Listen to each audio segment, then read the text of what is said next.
दिलवे निकाले लेका फलकौड़ा कटरवा गे। Presented by Mafia Music Paharti। दिलवे निकाले लेका फलकौड़ा कटरवा गे।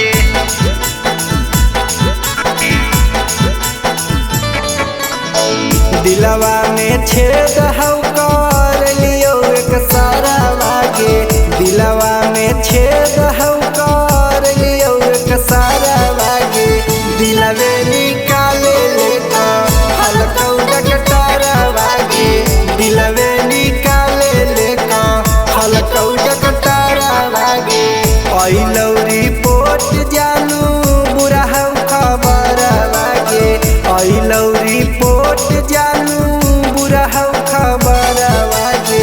दिलवे निकाले लेका फलकौड़ा कटरवा गे। दिलवे निकाले लेका फलकौड़ा कटरवा गे।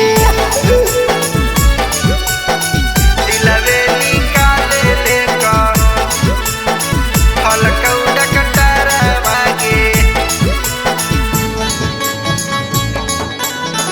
दिलवे निकाले लेका फलकौड़ा कटरवा गे।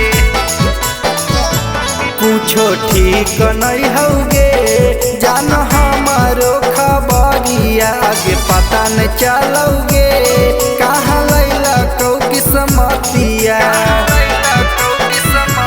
कुछो ठीक नहीं हौगे जान हमारो खबरिया आगे पता न चलोगे कहाँ लैला कौ किस्मतिया। घर परिवार के बनल है कोई डरवा गे। घर परिवार के बनल है कोई डरवा गे। दिलवे निकाले लेका फलकौड़ा कटरवा गे। दिलवे निकाले लेका फलकौड़ा कटरवा गे। दिलवे निकाले लेका फलकौड़ा कटरवा गे।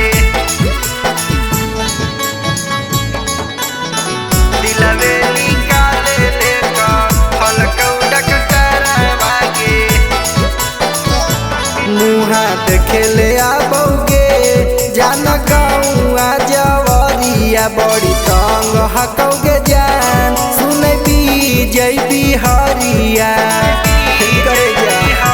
मुहा देखेले आबोगे जान गौआ जवरिया बड़ी तंग हकौगे जान सुने विजय बिहारिया। तू नहीं कानी हो मन में बनी हो धीरजवा गे। तू नहीं कानी हो मन में